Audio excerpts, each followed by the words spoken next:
Good morning, good morning. We're going to have a virtual field trip today, and Diane Beatty, our past president, has invited me over to do a video field trip.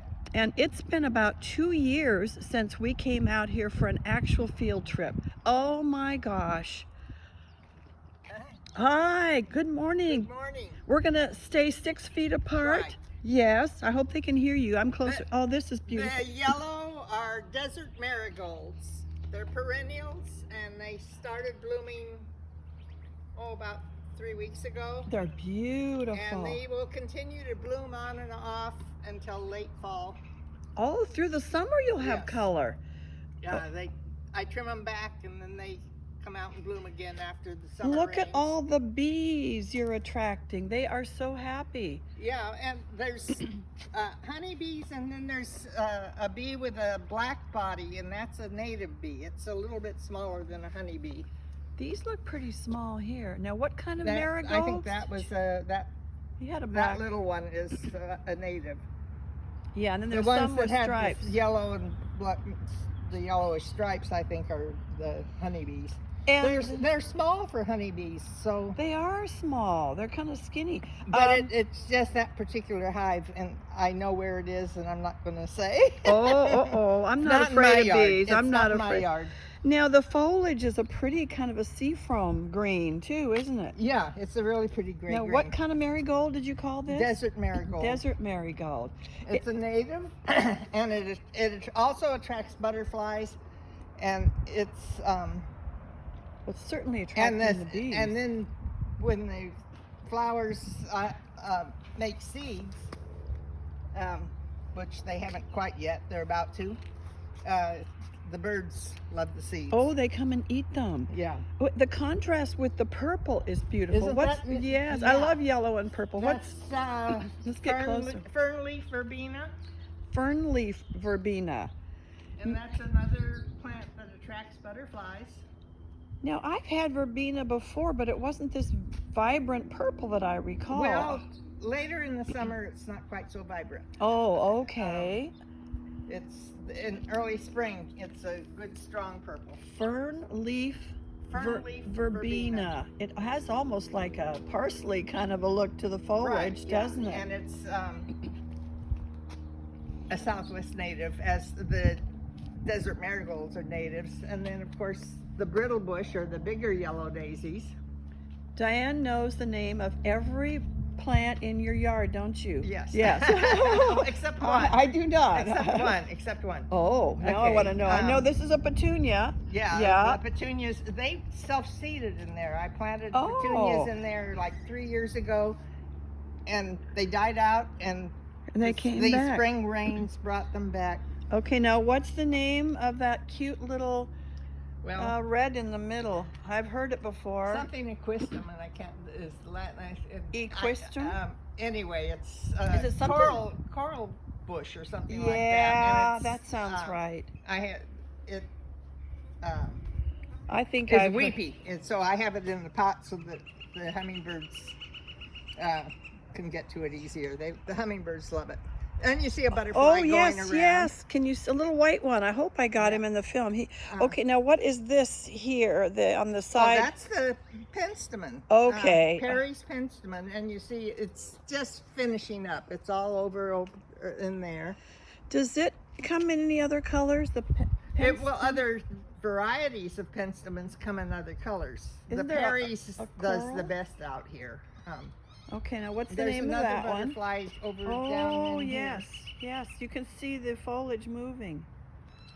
There he is. There he is. Hear the birds out here tweeting. The butterflies love these plants as much as the bees, and then of course the hummingbirds really love them.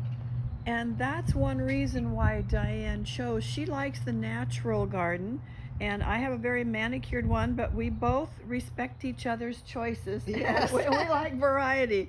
And Now this one I don't remember the name of. I bought it at the Desert Botanical Garden, oh, and it's a relative of salvia, and it's like a short-lived perennial, but it seeds itself just the same as the You know, I did not buy anything at the Desert Botanical. There was one that I thought looked like a cute little $4 plant, and it was $19.95, and I thought, well, you know, sometimes their plants are they're pricey. And Look, is this an agave here? this is an aloe. This is a coral aloe. Oh, Here's a better one that isn't quite finished blooming. that is pretty. That is a pretty bloom. Okay, so these are going to bloom? These... Those are the seed pods. Oh, they've already bloomed. It's already finished blooming. Oh, look at that. First it goes like this, and then it ends up like that. And behind you is blue elf aloe, the thinner stemmed orange flowers. That's aloe Now, too. aloes are from South Africa and Madagascar. Okay, and this looks like a type of an aloe. Yeah, and right? I haven't. It's got It more was called prickles. South African aloe when I bought it, and it's gotten really big, and it has never flowered. Huh. So I have no idea what its flowers would look like. But I don't water it. It has almost a copper look to the Yeah. foliage, doesn't it? It Has does. a pretty coppery It's look. got a good color. Okay, is this a ladybank's rose, or what is that? No, that's What is that? I have a cheat sheet with me. Let me see. I know. It looks like it would smell good, but I don't know. Oh. I know what it is, but little leaf cordia.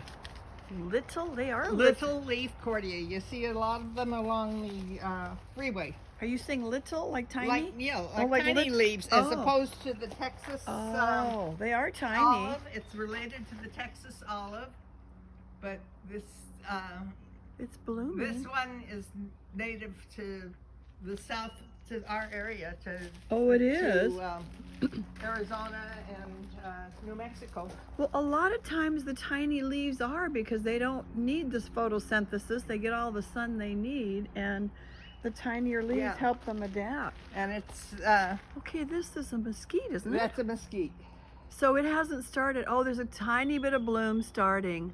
Oh yeah, I can see some leaves Yeah. finally coming out. They don't leaf out until April. Okay, yeah, that's later. Marge Mogilnicki had just a few little green leaves on hers too. My Chinese elm is full of foliage already. It dropped its in December. This gold flower is Oh, a superstition mallow. It's a native.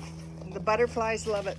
well, they love all the mallows, don't they? The Yes, they butterflies? do. And Look, I see lots of bees. there's a couple of kinds of butterflies that lay larvae on the mallow. So if you want to have birds, you have to put up with some insect damage, because baby birds are fed butterfly larvae. Oh. Inchworms and caterpillars. That's the primary food of most baby birds. Now, what kind of a tree do you have in your front yard? Can we go over there? Yeah, that's a Brazilian pepper. That What- was Okay. a seedling that came up in the yard, and before I became really strict about It's a beautiful. making sure that everything was really desert adaptable, I planted it. It makes. When I see seedlings that I don't know, if they're in a bad spot, I pot them up until I can find them and find out what they are. And then when I finally recognized that as a Brazilian pepper, I went ahead and planted it. I It's a think little it's close to the property line. I think my it's neighbor was sure it beautiful. wasn't there. Your neighbor doesn't like it? It drops Oh. leaves and Oh, the neighbor's is more bare. Yeah, they don't have. yeah. Oh, I think it's a beautiful But it is a specimen. beautiful tree. It makes Brazilian heavy shade. pepper. It is. It's very pretty. So the And here's more of the rosemary marigolds. that is underneath that tree was planted when that tree was only a foot high seedling. Oh, this. But it still thrives. That and, is a huge the, marigold, or I mean, not a rosemary. yeah, and Huge. rosemary attracts birds with bees with the flowers and birds with the seeds. And look at all the bees working on here. And yeah, This is called. This is a. Baja red fairy duster. Don't they look like little tiny And fairy the dust? hummingbirds like fairy duster. They look like little fairy dusters. I've seen this has got more red on them than you normally see. Well, the Baja Red has a lot of, is pretty good. And then the other one. Color. Now your husband, Bob, he left. He didn't want to be on the video, huh? Right. He's camera shy.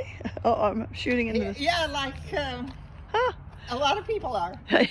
He's camera shy with his own family too. When they're taking pictures, is he that tries to right? bow out. Is there any now? Last year when we were here, 2 years ago when we were here, you had over on the side a beautiful pink vine. When does that one bloom? Oh, it's just sprouting out. It Oh, won't come into bloom until fall. Okay. Anything interesting we should see on the side, or they haven't bloomed really, yet? Everything's in the front yard right now. Okay. What have you got here? Is this jasmine up the wall? Star jasmine up the wall. Yes. It's just got flower buds. Let's see if we can smell. Something smells sweet right here. Oh, What do I smell? that's May. No. I wonder. I have No. well, there must be some flowers yet. Maybe some jasmine flowers. Oh, I smelled something we walked by. I don't know. Oh, what is this down here? They look like That's oxalis, and that was here when we moved in back in 1993, and it comes back every year. I've never they're little heard. bulbs. I've never heard of it. They're little bulbs. They're bulbs. Occasionally it makes pink flowers, but it's getting too much shade. I like the lime green color, and it looks almost like a four-leaf clover, but they're three-leaf. Well, yeah, it's oxalis is the. Oxalis. There's a lot of varieties. I think. Are you a master gardener? Well, I was in southeastern Arizona, in Because- Cochise County, but that was a long time ago. Because when we went to the, oh, that looks pretty looking that way. I did not keep up my master gardener status, and you have to take continuing classes. Oh, and you didn't do that. So. Do you want to stand over here and I'll ask a few final questions? Okay. When we went to the, I want to get with the background. Oh, here's another kind of succulent. Yeah, and it's then not native, but it's. And here's your elephant ear. elephant food. food. Elephant food. I don't mean ear. Yeah, they With look more happy penstements. here. More penstemon. Now, last year Bob had a little rose out here, Yeah. and he this thought he year's- would try it. And you said, "Well, okay, it's not native. It's not natural." Well, it isn't that. He But- gets this is his pot of flowers here also. A geranium. I recognize He- that. He insists on having at least 2 pots of flowers that are his. In the Yeah. yard.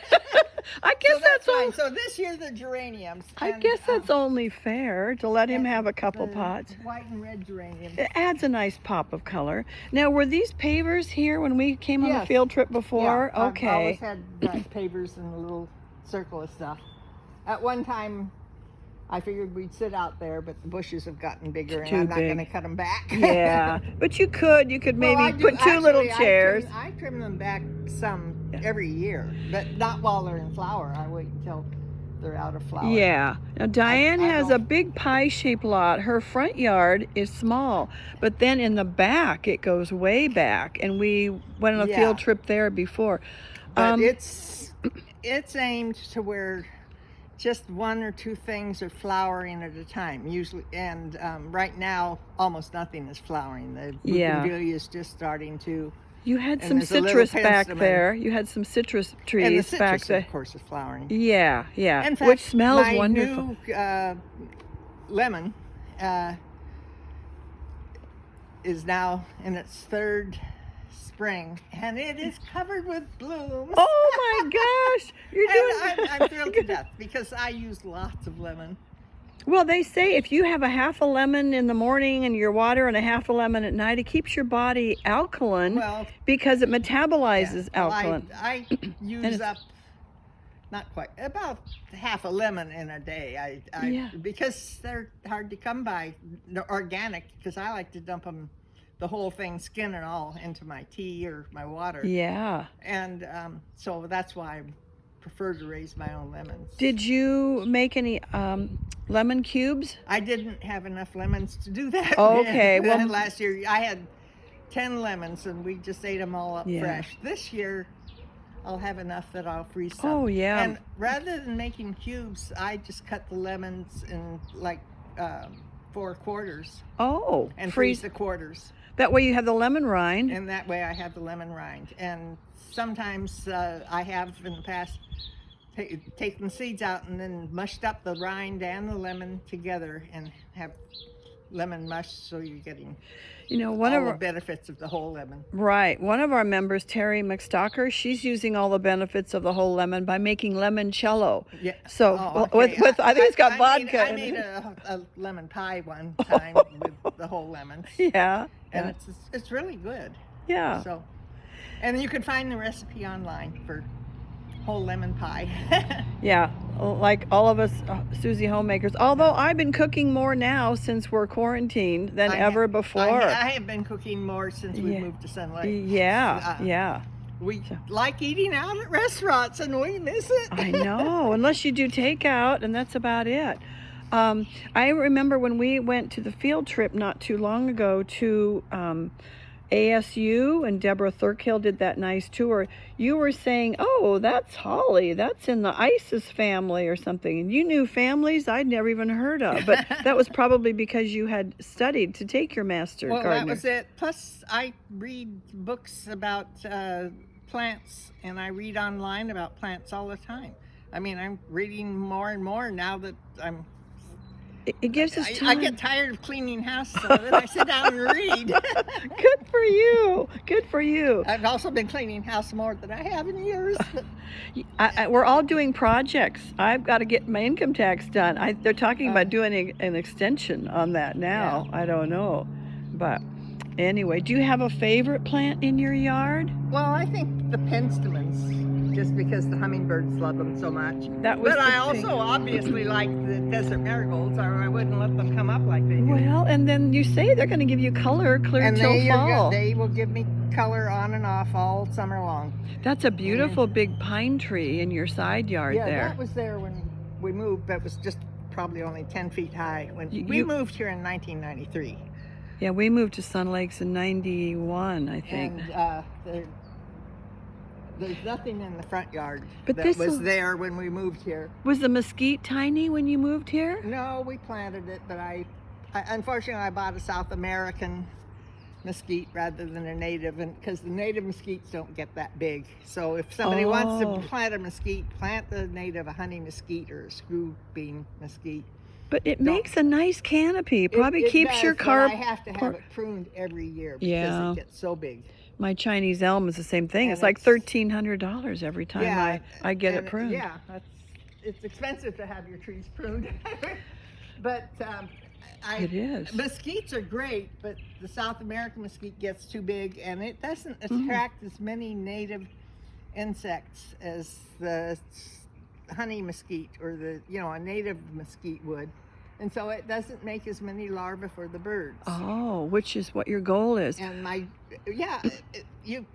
baby birds are totally fed insects. From their mother goes, and then doesn't they spit them in the baby's mouth? Yeah, or just pokes them in. Yeah, if it's a little larva. And they may become seed eaters when they grow up, but when they're nestlings, they are eating larval insects. And actually, I don't have an insect problem in my yard. People say, oh, you don't spray, you don't do it. The birds eat the insects. There's enough kinds of birds around here that eat insects all year long. Yeah, I don't see damage to your foliage anywhere at all. Which always sort of concerns me. I'm thinking the butterfly larvae are getting eaten up before they can even damage plants, it looks like. Because I do have butterflies. So you're kind of like the grandma to the baby birds, right? Looking after their welfare. She's like an earth mother here for the baby birds. But I feel that the pollinators, which include insects, and and the bees and the butterflies and the birds, they're essential for human beings because over half of our food supply is pollinated. Yeah, it's important. It's really important. Yeah. So you're doing your part. And those of you that have home vegetable gardens, you know how important pollination is for tomatoes and peppers and Well, cucumbers and do you zucchinis and whatever you want, squash. do you have any vegetables in your backyard that you're Just tiny started things. Just I barely haven't going. started yet. I think maybe in the fall I need to get some. I've got an area that could get shade in the afternoon, but morning sun. Well, that would be for right now for bell peppers, eggplants, a lot of plants that like the heat of the summer but don't want the afternoon sun. I just thought I would wait and have Arturo, my landscaper, help me build something in the fall. Yeah. And then in the fall is for lettuces and root plants. Yeah, did you see everything Marge Mogilnicki had? Kale and beets and see, those are all fall planted, so that's all stuff she can eat all winter long while she's here. Right. And she doesn't grow too much in the way of summer fruiting. Because she gets that up in, where is it? Michigan. Yeah, because she said she got a cantaloupe, but by the time the cantaloupe got ripe, she was gone. Yeah. I'd like to take a still photograph of you somewhere in the garden here before I go. We're at 20 minutes. Yeah. And you thought we should do about I think 20 that's enough for anything people to else watch. you want to share about your passion for a favorite book you have, maybe? There's 2 or 3 different books about attracting butterflies and birds, and just check them online and see what one appeals to you, because there's so much information online. There is. I was just looking at butterfly plants for southern Arizona, or for central Arizona, and it was a nursery I'd never heard of, which I can't remember the name of it now. But you start looking up butterfly plants for Arizona, and a whole world opens and up. There's all kinds of listings. Did you just do like a Google search for butterflies? I just do Google searches, and I don't stop at the first 3 or 4. I mean, I go down through them and find lots of interesting sites. So, and now we have time to do research and get caught up on projects and things. Anyway, for some still photos, I think probably something where you get...